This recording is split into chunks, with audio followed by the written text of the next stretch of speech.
मेरे प्यारे साथियों, आज एक नई कहानी के साथ आपका स्वागत है आपके अपने YouTube चैनल पर 24 फनी स्टोरी। आज मैं आपके लिए डूबा हुआ किले का पार्ट 2 खतरनाक बियर्ड की कहानी लेके आई हूँ। कहानी में आगे बढ़ने से पहले प्लीज चैनल को सब्सक्राइब करना ना भूले और बेल आइकन जरूर दबाएं, जिससे कहानी के नेक्स्ट पार्ट आपको मिल सके। 1 घंटे बाद शारदा नदी का बियर्ड इलाका शुरू हो गया था। वह बहुत ही अजीबोगरीब इलाका था। कहीं दूर दूर तक रेत के ऊंचे टीले नजर आते थे तो कहीं सैकड़ों फुट गहरी खाइयां। अगर संकल्प ने इस इलाके को खतरनाक नहीं बताया होता तो उसके दोस्त यहाँ भी फोटोग्राफी करते। फिर भी सभी उन दृश्यों का आनंद लेते हुए चल रहे थे। अचानक गाड़ी लहराने सी लगी। लगता है कि पहिया पंक्चर हो गया। ड्राइवर ने गाड़ी रोकते हुए कहा। उसने नीचे उतरकर अगले पहियों को देखा तो चौंक पड़ा। अरे, इसमें तो बड़ी सी कील घुसी हुई है। यह सुनकर अंकल ने बेचैनी से पहलू बदला। इसे भी अभी पंचर होना था। सतर्क निगाहों से इधर उधर देखने के बाद वह नीचे उतरे। फिर ड्राइवर से बोले, देर मत करो, जल्दी से पहिया बदलो, यहाँ ज्यादा देर रुकना ठीक नहीं है। चारों दोस्त भी नीचे उतरना चाहते थे, लेकिन दिवाकर अंकल ने मना कर दिया। ड्राइवर ने अगले पहिए के पास जैक लगाया। फिर लाल सिंह से बोला, जब तक मैं पहिया खोलता हूँ तुम जल्दी से स्टेपनी निकालो। लाल सिंह अपनी बंदूक को पिछली सीट पर रखकर स्टेपनी निकालने लगा। कच्ची सड़क के दोनों तरफ फूस की ऊंची ऊंची झाड़ियां उगी हुई थी। अचानक उनके पीछे से 5 बंदूकधारी निकले। इससे पहले कि कोई कुछ समझ पाता, उनमें से 3 ने दिवाकर अंकल, ड्राइवर और लाल सिंह के ऊपर बंदूक तान दी। शेष 2 गाड़ी की तरफ झपटे। उसके भीतर झांकने के बाद एक बंदूकधारी चिल्लाया, लखना, इसके भीतर तो खाली 4 चूहे बैठे हैं। चारों दोस्त समझ गए कि चूहों का संबोधन उनके लिए किया गया है। उनका खून खोल उठा, लेकिन वक्त की नजाकत समझे वे खामोश रहे। वे समझ गए थे कि डाकुओं के किसी गिरोह ने उन्हें घेर लिया। अगले ही पल फूस की झाड़ियों के पीछे से भयानक शकल और लंबी कद काठी वाला एक डाकू निकला। वह दिवाकर अंकल के करीब आया और उन्हें घूरते हुए अपने साथियों से बोला, दद्दा ने तो मगर पकड़ने के लिए जाल बिछाया था, लेकिन इसमें तो छोटी मछलियां फंस गई। कौन हो तुम और क्या चाहते हो? दिवाकर अंकल ने थूक निगलते हुए पूछा। धड़ाक उनके गाल पर भरपूर तमाचा जड़ते हुए वह डाकू दहाड़ा। तुमने डाकू सरदार दद्दा का नाम नहीं सुना?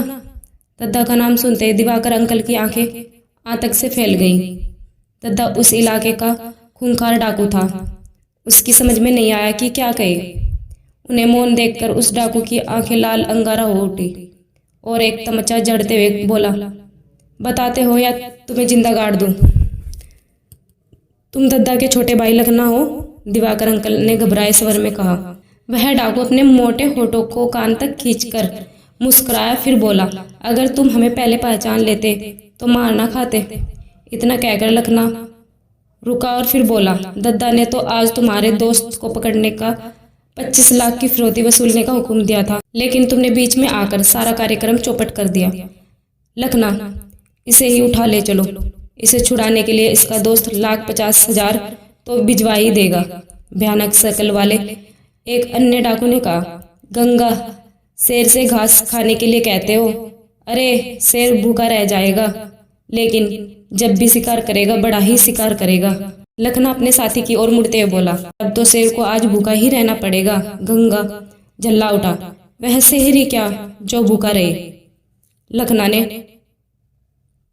कहा और फिर बोला, इसका दोस्त आज अपने बेटों को लेने लखीमपुर जाने वाला था, लेकिन नहीं गया। कोई बात नहीं, हम उसके बेटों को उठा लेते हैं। इकलौती औलाद के लिए वह अपने से ज्यादा कीमत अदा करेगा। इतना कहकर लखना गाड़ी की तरफ बढ़ा। यह देख चारों दोस्त के कलेजे मुंह में आ गया। लखना ने गाड़ी के भीतर झांकते हुए कहा, तुम चारों में से संकल्प कौन है? चारों दोस्त चुप रहे। संकल्प का कलेजा बुरी तरह धड़क रहा था। लखना इस समय किसी दानव की तरह लग रहा था। तम्बाकू से रंगे अपने दांतों को चमकाते हुए उसने अपना प्रश्न दोहराया, जल्दी से बताओ, तुम लोगों में से संकल्प कौन है? चारों दोस्त एक बार फिर से मौन रहे। यह देख लखना का क्रोध भड़क उठा। वह पिस्तौल निकालते हुए चीख पड़ा, अगर तुम लोगों ने मुंह नहीं खोला तो मैं एक एक करके चारों को मार दूंगा। अंकित, विपुल और राहुल ने अपने होठों को सील लिया था, लेकिन संकल्प को लगा कि उसके कारण ये लोग अकारण ही मारे जाएंगे। वह हिम्मत जुटाकर बोला, मेरा नाम संकल्प है, बहुत प्यारा नाम है, चलो जल्दी से नीचे उतरो। लखना ने पिस्तौल लहराते हुए इशारा किया। संकल्प के नीचे उतरते ही लखना ने उसका हाथ पकड़ लिया। उसका पंजा बहुत सख्त था। संकल्प को लगा जैसे उसकी कलाई टूट जाएगी, लेकिन लखना ने गंगा से कहा, जल्दी से अपना उड़न खटोला ले आओ। संकल्प ने आज तक यही सुना था कि डाकू घोड़े पर चलते हैं, लेकिन उनके पास तो उड़न खटोला भी है। यह जानकर उसे बहुत आश्चर्य हुआ, लेकिन उसका आश्चर्य ज्यादा देर तक नहीं रहा। गंगा थोड़ी ही देर में फूस की गाड़ियों के पीछे छुपा कर रखी गई एक पुरानी जीप को निकाल लाया। उस जीप के नंबर बिल्कुल मिट चुके थे। संकल्प को बीच में बैठाने के बाद लखना जीप की अगली सीट पर बैठ गया। फिर चिल्लाते हुए बोला, दिवाकर, अपने दोस्त से कहना कि अगर अपने बेटे की शक्ल देखना चाहता है तो 2 दिन के भीतर 30 लाख रुपए का इंतजाम कर ले। रुपए कहाँ और किसको देने हैं इसकी खबर हम कर देंगे। हाँ, एक बात ध्यान रखना कि अगर तुम लोगों ने किसी ने हमारा पीछा किया तो इस छोकरे की मौत का जिम्मेदार वह खुद होगा। इतना कहकर लखना दूसरे डाकुओं को जीप पर बैठाने का इशारा किया। दिवाकर अंकल, ड्राइवर और लाल सिंह पर बंदूक ताने हुए थे। वे सब लपक कर जीप में बैठे गए। राहुल ने इस बीच जबरदस्त जोखिम का काम किया था। सबकी निगाहें जिस समय संकल्प और लखना पर थी, वह अपनी गाड़ी से उतरकर जमीन पर लेट गया। छिपकली की तरह सरकते हुए जीप की दूसरी तरफ पहुंच गया। जीप के चलते ही धूल का गुब्बारा उठा, जिसका फायदा उठाकर वह फुर्ती से उसकी छत पर चढ़ गया। उस जगह सड़क बहुत खराब थी। जीप लगातार हिचकोले खाते हुए आगे बढ़ रही थी। तभी डाकू राहुल की इस हरकत को जान नहीं पाए थे। जीप की छत पर सामान रखने वाला कैरियर लगा हुआ था, वह उसी में बैठ गया। धचके लगने के कारण उसके शरीर की नसें तक हिलने लगी थी, लेकिन वह दांत बीचे बैठा रहा। अंकित और विपुल ने राहुल की इस हरकत को देख लिया था, लेकिन वे चाहकर भी कुछ नहीं बोल पाए, क्योंकि ऐसा करने से लखना राहुल को देख लेता और फिर उसकी दुर्दशा करता। डाकुओं की जीप के आगे बढ़ते ही वे दोनों नीचे उतर गए। ड्राइवर और लाल सिंह इस बीच पकड़ो पकड़ो का शोर मचाने लगे थे।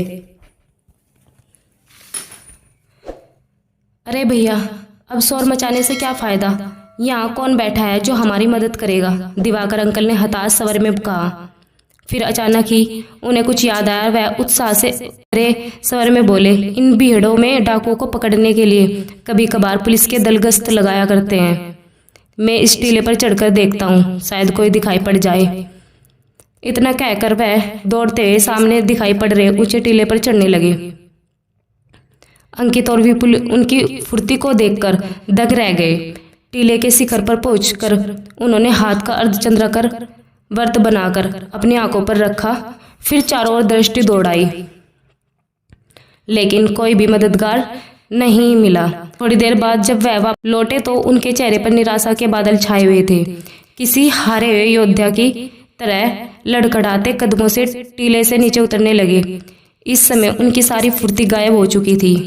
अंकित और विपुल के करीब आकर वह बोले, बेटा माफ करना, मैं तुम्हारे दोस्त को बचा नहीं पाया। दूर दूर तक कोई दिखाई नहीं पड़ रहा है जिससे मदद मिल सके। अब संकल्प के पापा ही कोई इंतजाम कर सकते हैं। जल्दी से चल कर उनको खबर करते हैं। अंकल, उनको खबर करने के लिए आप लोग जाइए, हम आपके साथ नहीं चल पाएंगे। विपुल का स्वर गंभीर हो उठा। क्यों? राहुल भी डाकुओं की जीप पर लटक कर उनके साथ चला गया है। हमारे 2 दोस्त की जान खतरे में है। उन्हें छुड़ाए बगैर हम वापस नहीं जाएंगे, चाहे इसके लिए हमें दद्दा के अड्डे तक क्यों ना जाना पड़े। अंकित ने मुट्ठी भींची और कहा, यह तुम क्या कर रहे हो? दिवाकर अंकल आश्चर्य से उछल पड़े। दोनों के चेहरे को देखने के बाद वह दर्द भरे स्वर में बोले, तुम लोग नहीं जानते कि दद्दा कितना खतरनाक डाकू है। पुलिस तक उसके नाम से कांपती है। फिर उसका अड्डा कहाँ है कोई नहीं जानता। इन भीड़ों में उनको ढूंढ पाना कठिन ही नहीं बल्कि असंभव है। दुनिया में असंभव नाम की कोई चीज नहीं है। उसका अड्डा चाहे पाताल में क्यों न हो, हम उसे ढूंढ निकालेंगे। विपुल दांत भिसते बोला, खूंखार डाकुओं से भिड़ना कोई बच्चों का खेल नहीं है। तुम लोग चुपचाप मेरे साथ घर चलो। दिवाकर अंकल ने समझाने की कोशिश की। सॉरी अंकल, हम लोग आपके साथ नहीं चल पाएंगे। हम अपने दोस्त को ढूंढने जा रहे हैं, विपुल ने कहा। जिस ओर डाकुओं की जीप गई थी उधर चल दिए। यह देखकर दिवाकर अंकल ने उसका हाथ पकड़ लिया और तेज स्वर में बोले, तुम लोग पागल हो गए हो क्या? मैं इस तरह तुम्हें अपनी जान जोखिम में नहीं डालने दूंगा। अंकित ने इस बीच गाड़ी के भीतर रखी लाल सिंह की बंदूक को उठा लिया था और उसकी नाल को अपनी गर्दन पर टिकाते हुए चीख पड़ा, हाँ अंकल, हम पागल हो गए हैं और अगर आपने विपुल को नहीं छोड़ा तो मैं खुद को गोली मार लूंगा। अंकित की गोलियों का कसाव धीरे धीरे बंदूक के ट्रिगर पर बढ़ रहा था। यह देख दिवाकर अंकल की हालत खराब हो गई। उन्होंने घबराकर विपुल का हाथ छोड़ दिया। हाथ छूटते ही विपुल तेजी से भागा। उसके पीछे पीछे हाथ में बंदूक थापे अंकित भी दौड़ पड़ा। दिवाकर अंकल बेबसी से अपना सिर पीट कर रह गए।